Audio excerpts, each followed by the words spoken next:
one batted an eyelash when Reese's combined chocolate and peanut butter, and Naughty Dog is betting that Uncharted Drake's Fortune, its blend of Tomb Raider and Gears of War, will be just as natural of a combination. Undeniably pretty, is Uncharted equal to the sum of its parts?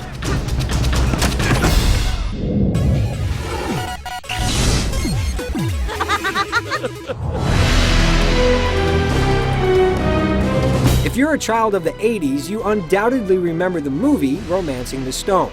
Swap in Nathan Drake for Michael Douglas, Elena for Kathleen Turner, and the lost treasure of El Dorado for the stone, and you have a dead ringer in Uncharted.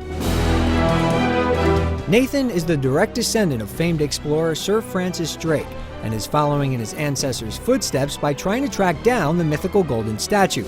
Elena is the get-the-story-at-any-cost journo who gets in way over her head. Okay, come on! Cue a rough-cut sidekick named Sully. Nate, do you trust me? A villain with an accent. But he's made grand promises before. And corny love-in-the-bud moments, and you've got all the makings of a story that puts the ham in ham-fisted. You two got a funny idea of romantic. Yet, like a summertime popcorn flick, it manages to snare you in, making you actually care about the characters and their fate. Sully! Things move at such a brisk pace, and positive reinforcement comes so frequently that the predictable proceedings never wear out their welcome.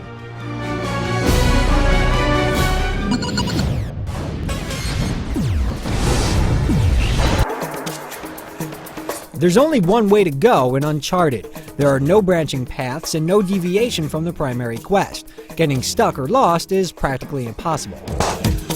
The game is split into 22 different chapters, with each taking anywhere from 10 to 30 minutes to complete. Novice players will be lucky to get 10 hours out of the quest, and aside from achievements and 60 different items to collect that will unlock a variety of bonus content, there's not much reason to go back and play it again. A lack of any sort of leaderboard, cooperative, or online support doesn't help to stretch its longevity either.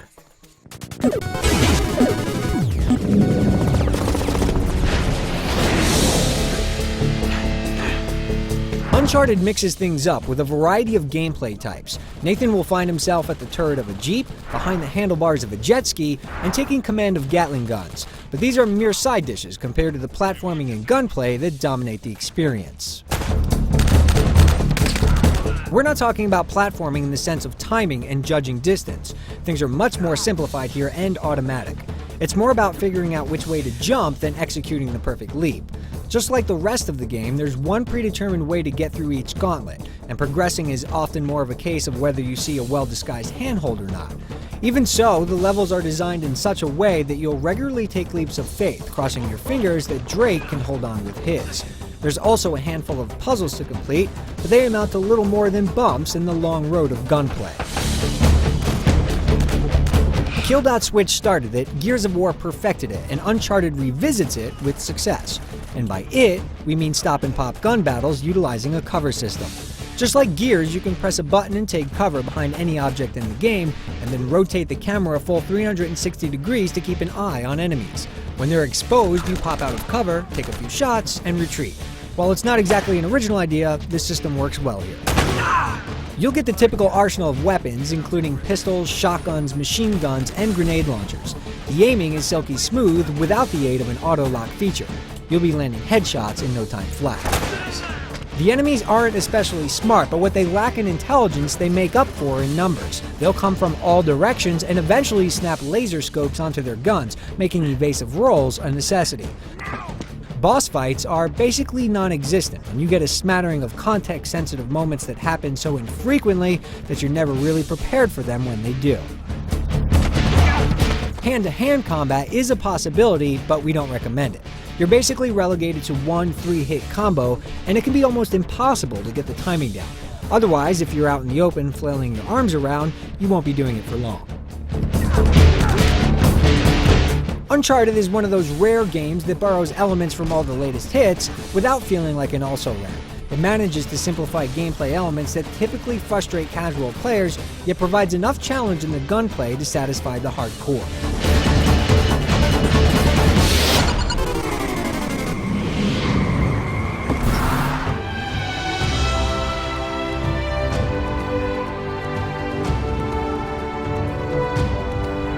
We've waited a while for a PlayStation 3 game that truly separates itself from Xbox 360 software, and we finally have it. Drake's Fortune is easily the best-looking console game on the market.